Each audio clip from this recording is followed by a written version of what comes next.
Welcome back, everyone, for another round of Hump Day Hunt here on Gore Made Breaks. This is the second attempt at finding the 1985 Topps Mark McGwire in the Team USA uniform.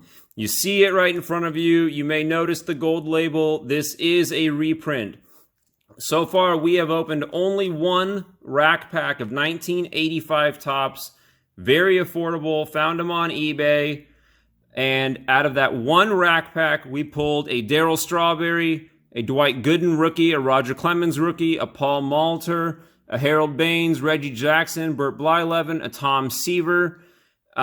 Still looking for the Kirby Puckett rookie, Oral Hershiser rookie, Eric Davis rookie.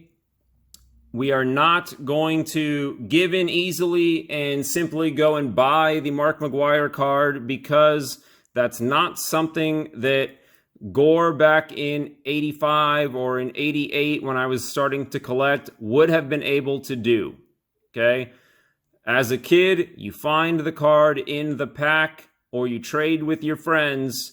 That's really how it was done, okay? We didn't have the money back then. I mean, I don't know how many lawns I would have had to mow to go and afford that 85 McGwire. So I am doing it the old-fashioned way. I am buying the most affordable formatting of packs that I can, and I am hunting for the card. Now, with that being said, after I find this card, I will move on to the next iconic card that I never had when I was a kid. And I would also like to hear from you guys. Maybe there was a card you would like to see me hunt for. The idea being not only to relive a little bit of the childhood chase for a big card, but also to try to do so somewhat affordably. Yes, I know that sounds a little bit odd, since probably the most affordable way would be to just buy the card outright, but that's not what we're doing. Okay, that being said, I'm going to eventually run out of cards that I wanted, and I'm going to need your help to let me know which chase cards you'd like to see. Now, from the cards that I'm opening today, the only one that I'm really diehard set on keeping is the McGwire card. Everything else will either be up for trade, sale, or used as a future giveaway, as the channel is nearing 100 subs at the time of this filming. Let me know down below. I love hearing from you. I do believe I've been able to respond to every single comment, and I hope to keep that going. So, without further ado, let's get into it. Now, I could have cheated. Some of you, I mean, it doesn't take a detective to figure this out, that you can see through the face of the card, or the face of the packs. There are some packs out there occasionally that will have a McGwire facing or a McGwire rear. Quite honestly, that would have just been cheating. So I did not do that, and that was a conscious decision to not take the easy way out. Let's get into it. Last time I started at the left. This time I'll start over here. I don't know if that's a good plan or not, since you can see in the background that we obviously did fairly well with our first pack, getting almost all of the big cards. I would say, the exception of the Puckett, the Clemens and Gooden cards are some of the better rookies that you could have got. Condition of the cards is fantastic. I won't complain about centering, because I feel like as a person, who ships cards, I ship cards through eBay or for trade. I will try to put them in a bubble mailer. I'll try to take care of them. That, I do believe, is on the seller. The centering of the cards, you don't really have any control over that. So, is that Clemens perfectly centered? No. It's got a little, misprint, kind of little halo above his head, which he definitely does not have in real life, but that's besides the point. Centering is not something the seller has any control over. Condition of the cards, though, got these through eBay. Beautiful, extremely crisp. Couldn't have asked for anything more. Let's get into it. Rayford, Heap, Trout, still not related to Mike. Bruce Hurst. Steve.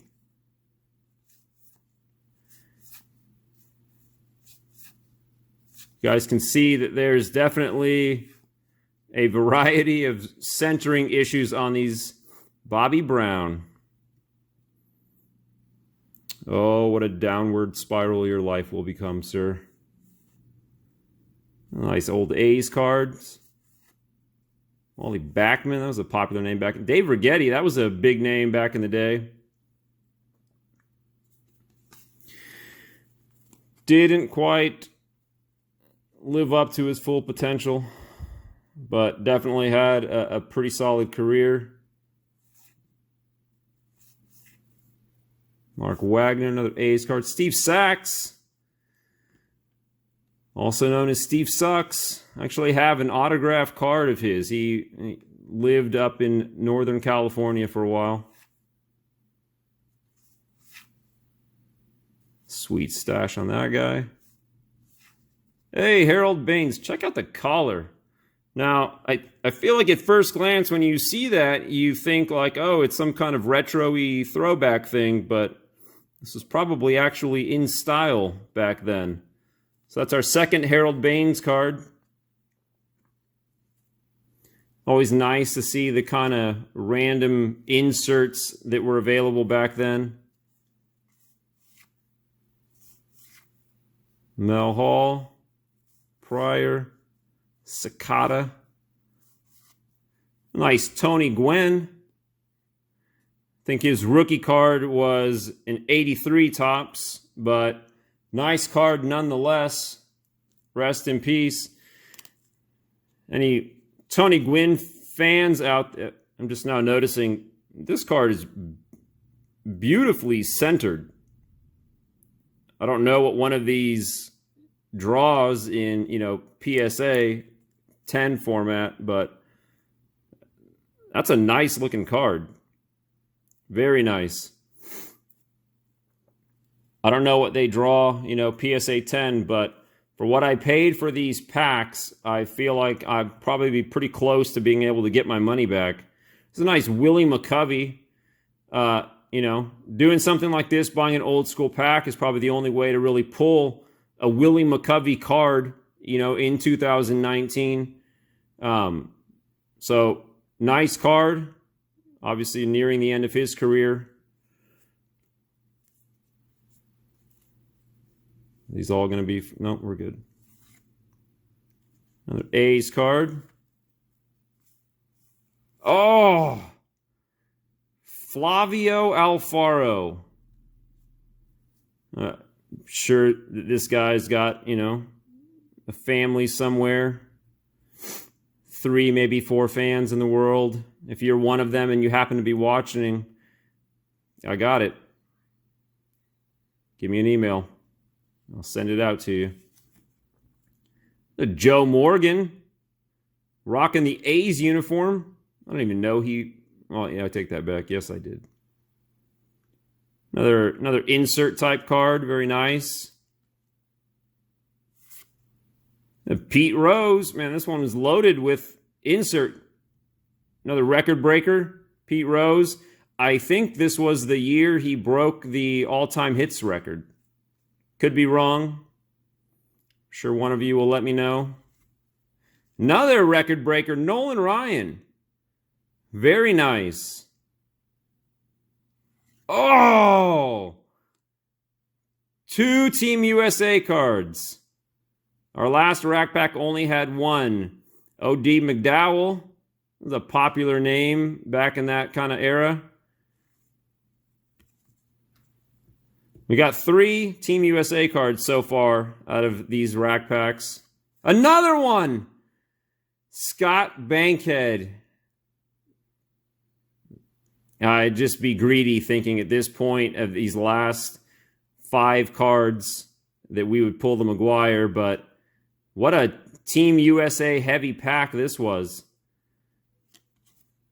Anybody know offhand how many Team USA cards there were during this time?